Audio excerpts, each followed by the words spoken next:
Happy Easter, everybody. Sue Ortiz here. It is approximately 4:54 p.m. April 17th, or 16th, sorry. Losing a day. Just watching them chemtrail. They've been having a good old time chemtrailing all day, and it being a holiday and all. Happy Easter. I wasn't here to man the ship, so to speak. Well, last night we had a little bit of a thunderstorm. You can see I put Ziploc bags around these things. And I don't think they're working as strong, really, with the Ziploc bag. So I figured I'd unbury them. And I'm going to try a couple different configurations, and these fine gentlemen are so nice they decided to do some spraying. So they're going to aid me in where I place these. So we'll call this organite placement patterns and theories. At least that's what I'll call it. And you know, this channel isn't for everybody. I understand this. I'm all over the place with what I do. But I've always been against this chemtrailing. That's what my channel was founded on. I'm going to get a shot here of the sky overhead. Again, we have a southerly. I'd say blowing about 23 miles an hour. And there's a little wisp of chemtrail that is blowing directly over the pine tree here. We did have a nice little rainbow vortex earlier this afternoon. Would have loved to have got that on camera. But you do what you can. So I'm still seeing striations, but I'm not seeing as much of a curvature as what I saw yesterday. So I'm going to go ahead and hit pause and dig up those little organite containers, okay?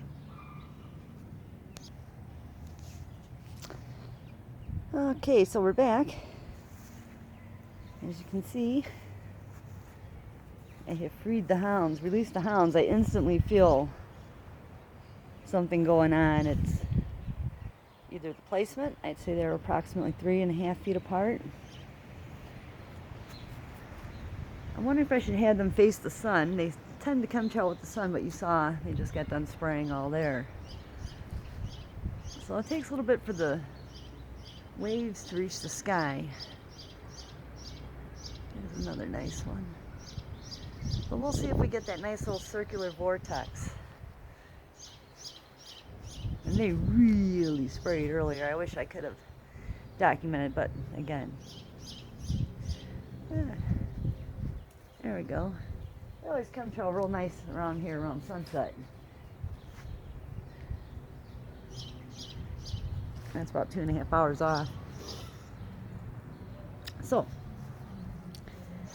I've been told you can play a sound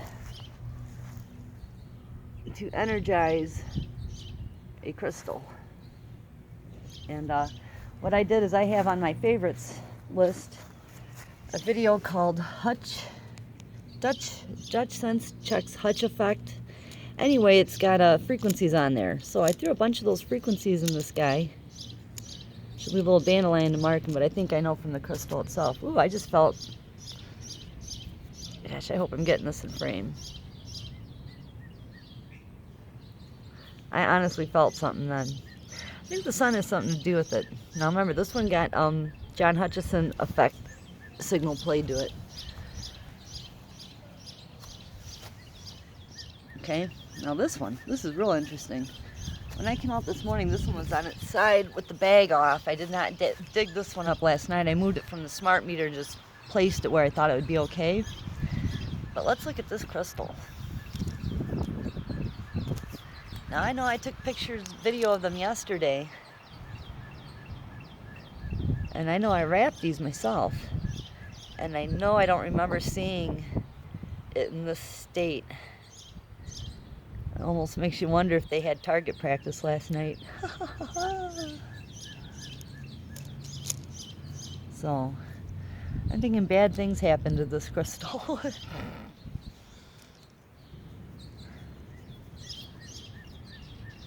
Whew, it does feel charged. Now remember, this is my own creation. I watched a ton of videos about orgonite, and I gotta tell you, I like doing it this way just because, man, whew, I can play with them this way.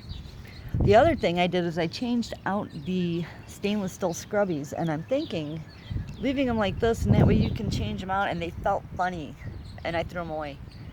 And remember, they're collecting all the positive ions, so you might want to make them to where you can change those out. Change out your little scrubbies. You can get a 3-pack for $1. I'm still working with how much of it I use.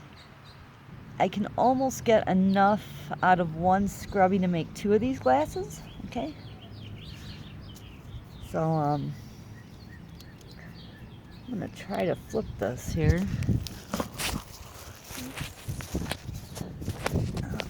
Try and flip it one-handed.